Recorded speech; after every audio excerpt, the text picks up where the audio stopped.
Фондот за иновации и технолошки развој е водечка владина институција за поддршка на стартапи и иновативни компании во Република Северна Македонија. Вака на својата интернет страница фондот ги опишува своите цели и мисија, поставени во декември 2013 година, кога почна со работа.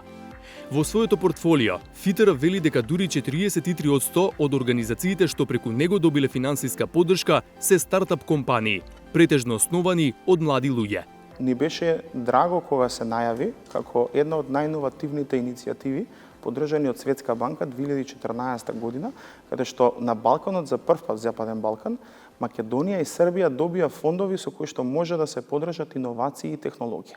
Значи, намената беше да биде таа иновативна институција која што ќе дава живот, ќе овозможува младите особено да се охрабруваат наместо да работат во сервисниот бизнис, да креираат продукти со додадена вредност и да може тие да ги развиваат за македонскиот пазар и да се шират нагоре.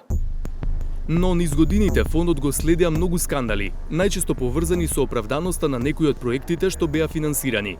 Меѓу нив, во јавноста силно одекна проектот за Пица Романа, како и финансирањето опрема за приватни здравствени установи. Стартапите беа во фокус, но потоа се прошири со технолошки развој на големи компании, со времето на короната, па потоа излезе малку и од контрола, давање на средства за ПЗУ, за различни други институции кои што не беа во фокусот, односно стратегијата по тек на време почна да се губи, иако се наметнуваа многу и многу прекрасни иницијативи, во суштина требаше да биде јасно.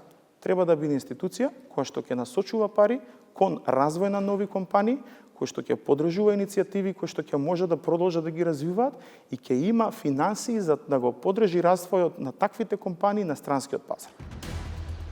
Во октомври 2024 година, актуелниот директор на Фондот за иновации и технолошки развој, Никола Додов, соопштувајќи ги резултатите од внатрешната ревизија, рече дека буџетот на фондот е оштетен за 3,2 милиони евра.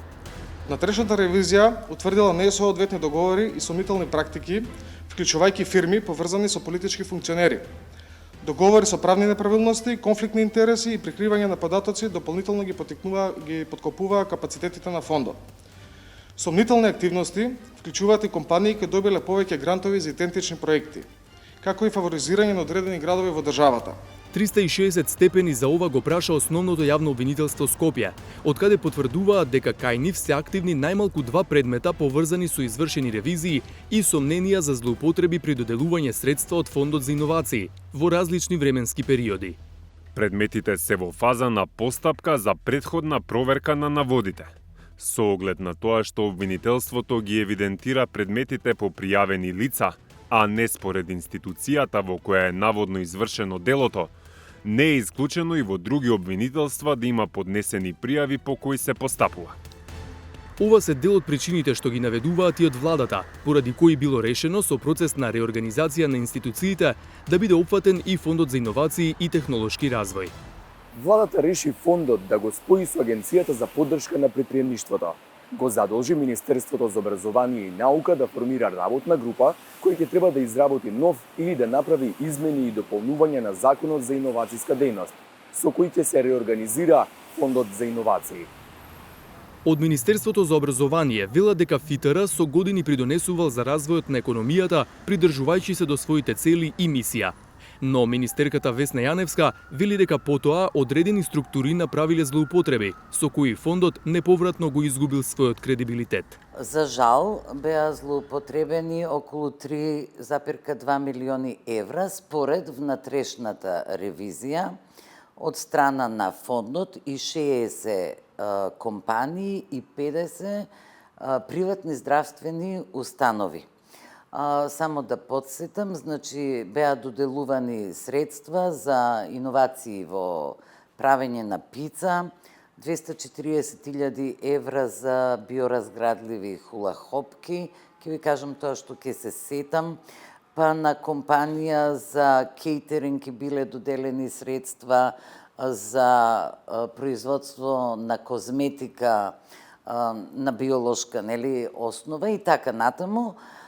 Како и да е, дополнително фондот има вработено многу малку луѓе, 8 луѓе, а Поголем број од нив со големи примања воопшто не доаѓале на работа.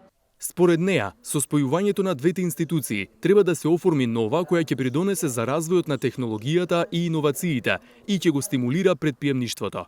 Се уште немаме име, тоа ќе биде задача на работната група и да го дефинира името, но и целата структура на фондот со неговите обврски, инструментите кои ќе ги користи за подобрување на науката, технологијата и иновацијата. Работната група ја формираме и во неа ќе членуваат луѓе од канцеларијата на премиерот, луѓе од Министерството за образование и наука, од Министерството за дигитална трансформација, Министерството за економија, представници од Фондот за технологија и развој и секако представници од Агенцијата за предприемништво. Од опозицијскиот СДСМ велат дека Фондот за иновации и Агенцијата за поддршка на предприемништвото досега имале две различни функции кои во одреден временски период биле успешно извршувани. Пратеникот и поранешен вице-премиер за економски прашања Фатмир Битичи за нивното спојување вели дека секоја рационализација на институциите треба да има поголем ефект. И во мандатот кој што имаше владата во кој што јас бев вице-премиер, ние зборувавме за рационализација на овие две институции, но зборувавме за спојување уште на две други институции, а тоа е Дирекцијата за технолошки и индустријски развојни зони заедно со Агенцијата за странски инвестиции и поддршка на поддршка на извозот. Значи 4 институции евентуално да се спојат во две институции кои што би биле под капа на можеби поголема агенција или пак одредено министерство. Зошто? Затоа што не можете во целиот бизнис екосистем да имате различни одговорни институции. На крај на денот се испреплетени. За потенцијалните злоупотреби, Битичи вели дека нема идеална институција и дека во секоја може да има пропусти, но смета дека за тоа не се надлежни политичарите, туку други органи. Ако го земете целото портфолио на ФИТАР, наназад десетина години, и сватите дека 1 до 2% евентуално се проблематични, тоа е на ниво на статистичка грешка. Но кога управувате со јавни финанси, нема статистичка грешка. Секој еден денар е битен за граѓаните. Така да, ако еден денар е проневерен случајно, институциите одговорни за тоа треба да докажат и соодветно да одговарат тие кои што тоа го направиле. Од невладината организација Стартап Македонија велат дека имаат своји размислувања каков треба да биде форматот на идната институција, што ќе произлезе од спојувањето на фондот и агенцијата, и се нудат да придонесат во процесот. Сметаат дека државата треба да креира финансиски инструменти, да го потикне вложувањето и на приватен капитал, да овозможи соодветна средина за развој и да ја вклучи академската заедница.